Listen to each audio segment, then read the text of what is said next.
Welcome. তো কেমন আছো তোমরা? রাফি আমি শুধু তোমার পার্ট 4 নিয়ে আইসা পড়ছি। তো বেশি কথা না কয়ে ভিডিও শুরু করা যাক। মেঘলা বলল আমাকে পাগলি বললি কেন? রাফি বলল আচ্ছা বাবা আমার ভুল হয়েছে, তুই পাগলি না, এবার চল। মেঘলা বলল আচ্ছা এবারের মতো ছেড়ে দিলাম, আর যেন এমন ভুল না হয়। রাফি বলল ঠিক আছে ম্যাডাম। মেঘলা বলল শোন। রাফি বলল বল। বার্থডে পার্টিতে আইসক্রিম অবশ্যই রাখবি, আর আমার জন্য অনেক চকলেট অনেক বেলুন আনবি, আর যদি ডেকোরেশন পছন্দ না হয় আমি কিন্তু সাথে সাথে চলে আসবো। কিরে শুনছিস? রাফি বলল আমার ঘাড়ে কয়টা মাথা যে আপনার কথা শুনবো না? আপনি তো পিচ্ছি বাচ্চা বেলুন দিয়ে, আমি তো পিচ্ছি বাচ্চা বেলুন দিয়ে সাজাবো। কি ব্যাপার ম্যাডাম, হঠাৎ চুপ হয়ে গেলেন কেন? রাফি মেঘলার সারা শব্দ না পেয়ে পিছনে তাকালো, আর অবাক হলো মেঘলা আবারও শপিং মলে ভিতরে গিয়ে আরেকটা মেয়ের সাথে ঝগড়া করছে।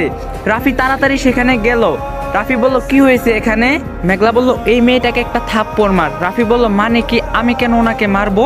মেঘলা বলল আমি বললাম তাই, দেখতে পাচ্ছিস না আমার ড্রেসটা পছন্দ হয়েছে, তাও দিচ্ছে না। রাফি বলল আপু ওর ব্যবহারের জন্য আমি দুঃখিত, বলছিলাম যে ড্রেসটা কি আপনার খুবই দরকার? খুব বেশি দরকার না হলে যদি ড্রেসটা দিতেন তাহলে ভালো হতো, ছোট বোন মনে করে দিয়ে দেন না, অনুরোধ করছি। মেয়েটা বলল দেখো এটা আমি আগেই নিয়েছি, আমি তো এটা কিছুতেই দিব না। আর এই মেয়ে আমাকে বয়ফ্রেন্ডের ভয় দেখাচ্ছে, এত সাহস! আমার কি বয়ফ্রেন্ড নেই নাকি? বলেই কাকে মেয়েটা যেন ডাকলো, সাথে সাথে একটা ছেলে আসলো। রাফি বলল মেঘলা চল এখান থেকে। মেঘলা বলল আমার ড্রেস পছন্দ হয়েছে। রাফি রাগি লুক নিয়ে বলল মেঘলা তোকে যেতে বললাম না? বলে মেঘলাকে হাত ধরে টানতে লাগলো। মেয়েটা পিছন থেকে বলে উঠলো কি দম ফুরিয়ে গেল, এমন পাগলি নিয়ে বাইরে বের হও কেন? পায়ে শিকল দিয়ে রাখতে পারো না? বলে সবাই হাসতে লাগলো। কথাটি শুনে রাফি একবার পিছনে ফিরে তাকালো, তারপর মেঘলাকে নিয়ে বাইরে চলে গেল। মেঘলা বলল তুই কি আদৌ শুনলি মেয়েটা আমাকে পাগল বলল? রাফি বলল পাগলামি করলে তো পাগলই বলবো, এটাই স্বাভাবিক, বাসায় যা। মেঘলা বলল কি বললি আমি পাগল? ঠিক আছে মনে রাখিস, ড্রেসটাও নিয়ে দিলি না, আবার পাগলিও বললি। আজ থেকে তোর সাথে আমার সব সম্পর্ক শেষ, তোকে আমি চিনি না। কথাগুলি বলেই মেঘলা একা একাই চলে যেতে চাইলো। মেঘলা কিছুটা দূর গিয়ে আবারও ফিরে আসলো। মেঘলা বলল আমি চলে যাচ্ছি, দেখতে পাচ্ছিস না, ফিরাবি না? রাফি বলল ভালো লাগছে না, বিরক্ত করিস না, যা এখান থেকে। মেঘলা আবারও কেঁদে দিল। রাফি বলল যাবি এখান থেকে? মেঘলা এবার সত্যি সত্যি চলে গেল। রাফি মহলের সামনে দাঁড়িয়ে আছে। অনেকক্ষণ দাঁড়িয়ে থাকার পর সেই মেয়েটি আর ছেলেটি বাইরে আসলো। রাফি বলল এই যে ম্যাডাম। মেয়েটি বলল আবার কি চাই? রাফি বলল ড্রেসটা দিন। মেয়েটা বলল এতক্ষণ তো ভেবেছিলাম মেয়েটাই শুধু পাগল, এখন তো দেখছি দুটোই। রাফি বলল আপু আমি বেশি কথা বলি না, ভালোই ভালোই বলছি, ড্রেসটা দিন। মেয়েটার সাথে থাকা ছেলেটা রাফির দিকে তাকিয়ে বলল আপনারা যারা ট্রেডিং শিখে ট্রেডিং এর সিগন্যাল নিয়ে নিজেদের লাইফটাকে স্মার্ট ক্যারিয়ার করতে চান, তারা নিচে দেওয়া ডিসক্রিপশন বক্সে লিংকে জয়েন করে ফ্রি আইটেম 100% টেলিগ্রাম গ্রুপে জয়েন হইতে পারেন। প্রতিদিন আপনাদের 2টা করে শিওর শর্ট সিগন্যাল দেওয়া হবে। তাদের কিন্তু ভিআইপি অপশনও আছে। তাদের লিংক থেকে অ্যাকাউন্ট ক্রিয়েট করে যদি আপনারা $20 ডিপোজিট করেন তাহলে কিন্তু তাদের ভিআইপি চ্যানেলে জয়েন হতে পারবেন। তাদের ভিআইপি চ্যানেলে কিন্তু প্রত্যেকদিন 10টা করে শিওর শর্ট দেওয়া হয় এবং 90% অ্যাকুরেসি ট্রেড।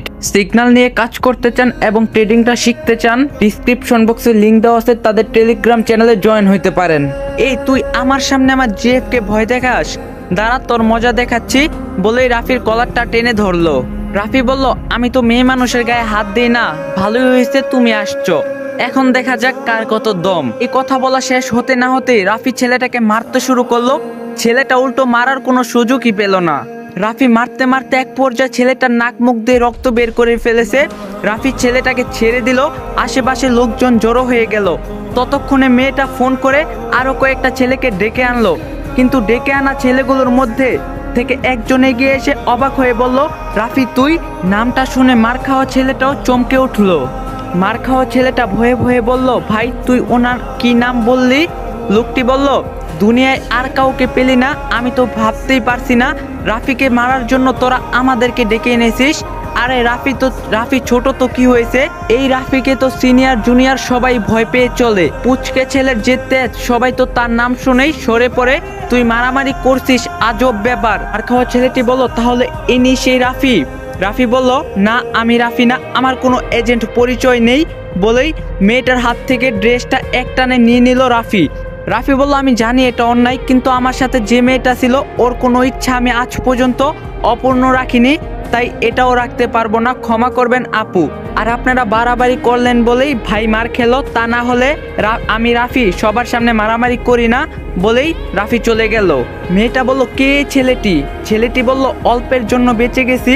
রাফি সচরাচর কারো সামনে রাগ দেখায় না, লোকের সামনে ওকে কেউ অপমান করলে চুপচাপ সহ্য করে নেয়, কিন্তু তারপর তাকে হাসপাতালে খুঁজে পাওয়া যায়, কিভাবে কি হয়েছিল সেটা বলার অবস্থাও থাকে না। রাফি যদি কাউকে মারে 6 মাসেও বিছানা ছেড়ে উঠতে পারে না। তারপর রাফি বাসায় আসতে না আসতেই তার মা বলল, রাফি পার্টিতে কয়জন আসবে বললি না তো? আমি মেনু করে ফেলছি, আর তোর ফেভারিট চকলেট কেকও অর্ডার করে দিয়েছি। রাফি বলল, উফ মা, চকলেট কেক কেন? মেঘলা চকলেট কেক পছন্দ করে না জানো না? ভ্যানিলা কেক অর্ডার করে বলেই নিজের ঘরে চলে গেল রাফি। রাফির মা বলল, দেখছো রাবিয়া, আমার ছেলেটাকে কিভাবে হাত করছে। চকলেট কেক তার এত পছন্দ, তাও নিজের পছন্দের কথা না ভেবে মেঘলা কিভাবে সেটা ভাবছে, মাথাটা পুরো চিবিয়ে খেয়ে ফেলছে। নীলু তো এটাই চেয়েছিল, তাই মেয়েটাকে রাফির পিছনে লেলিয়ে দিয়েছে। নাবিল বলল, আহ বড় মা, কি বলছো? এতটুকু একটা মেয়েকে নিয়ে খারাপ কথা বলতে মুখে বাঁধে না বলে নাবিল রাফির ঘরে চলে গেল।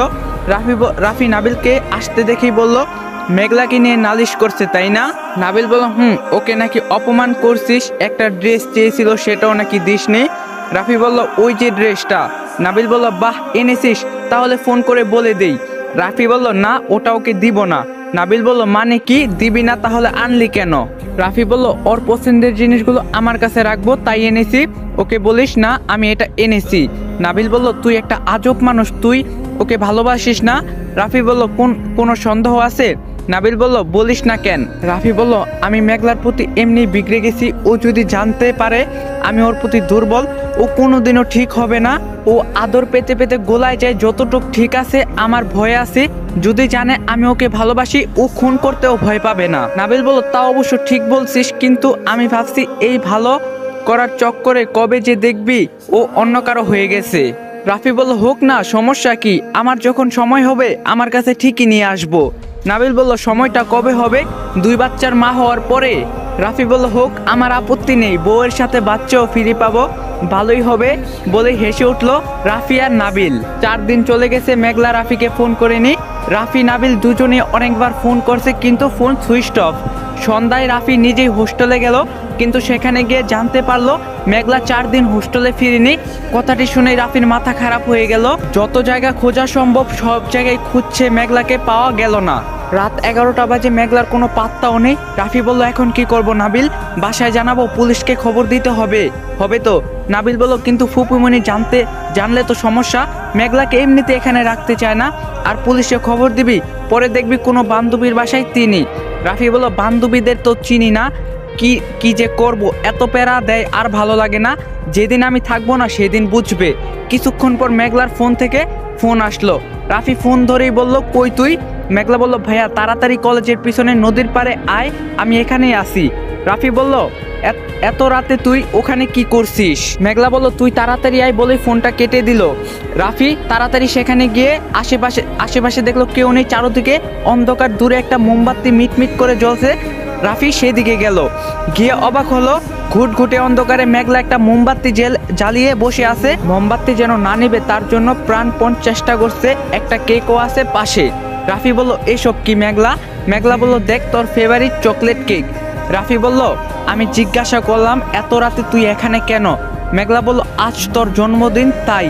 রাফি এসে ঠাস করে একটা থাপ্পড় বসিয়ে দিল মেঘলাকে, কিন্তু মেঘলা কাঁদলো না, মিষ্টি করে হেসে বলল, 12টা বাজে, আগে কেকটা কাট, তারপরে যত ইচ্ছা মারিস। রাফি বলল, যত সব ঢং। বলতে বলতে কেকটা কাটলো। তারপর মেঘলার মুখে কেক দিতে গিয়ে থেমে গেল। মেঘলা বলল, কি হলো? রাফি বলল, চকলেট কেক তো তোর পছন্দ না। মেঘলা বলল, তোর পছন্দ হলেই হবে বলে খেয়ে নিল মেঘলা। এবার দুজনেই পাশাপাশি বসলো। তারপর রাফি বলল, তুই জানিস এখানে তোর সাথে কি কি হতে পারতো, আর এত রাতে এখানে কেন আসলি? মেঘলা বলল, তুই থাকতে আমার সাথে খারাপ কিছু হবে না, আমি জানি। রাফি বলল, এমন পাগলামি আর কতদিন করবি মেঘলা? আমি সারা জীবন থাকবো না, তোর ভালো মন্দ তোর নিজেকেই বুঝতে হবে। মেঘলা বলল, চুপ, তুই কোথাও যাবি না আমাকে ছেড়ে, তুই কখনো যাবি না। এসব স্যার, এবার বল, প্রেম করবি আমার সাথে? রাফি বলল, আবার শুরু করলি? মেঘলা বলল, আমি সত্যি তোকে ভালোবাসি। রাফি বলল আমি বাসি না। মেঘলা বলল কেন বাসিস না, একটু বললে কি হয়? রাফি বলল সত্যি প্রেম করতে চাস? মেঘলা বলল হুম। রাফি বলল আচ্ছা, কাল তোকে ভালোবাসা শেখাবো, ঠিক আছে? এবার চল যাই। রাত বেশি হয় মেঘলাকে নিয়ে নিজের বাসায় গেল। রাফি মেঘলাকে নিয়ে এত রাতে বাসায় এসেছে দেখে রাফির মা রাফির দিকে অগ্নিদৃষ্টি নিক্ষেপ করে। রাফি ব্যাপারটা বুঝতে পারলো। রাফি মেঘলাকে বলল তুই উপরে যা, আমি আসছি। মেঘলা বলল তুইও চল না। রাফি নাবিলের দিকে তাকাতেই নাবিল মেঘলাকে এটা ওটা বলে নিয়ে চলে গেল। রাফির মা বলল এসব তুমি কি শুরু করছো রাফি? যখন তখন মেঘলাকে নিয়ে হাজির হচ্ছ, মাঝে মাঝে তোমাকে দেখে তো আমার মনে হয় তুমি মেঘলার বডিগার্ড। একটা কথা কান খুলে শুনে নাও, আমার না তো মেঘলাকে পছন্দ, না তো ওর মাকে, আর তুমি আমার একমাত্র ছেলে, তাই আমি চাই না তুমি কোনো ভুল সম্পর্কে জড়িয়ে পড়ো। আসসালামু আলাইকুম গাইস, এই পার্টটা অনেক ছোট হয়ে গেছে, কালকের পার্টটা অনেক বড় করে দিমু। তো দেখা হবে কালকের ভিডিওতে। সবাই ভালো থাকবেন, সুস্থ থাকবেন, আর চ্যানেলে নতুন না থাকলে চ্যানেলটা সাবস্ক্রাইব করে দিবেন, ভিডিওটার মধ্যে লাইক দিবেন। তো আল্লাহ হাফেজ।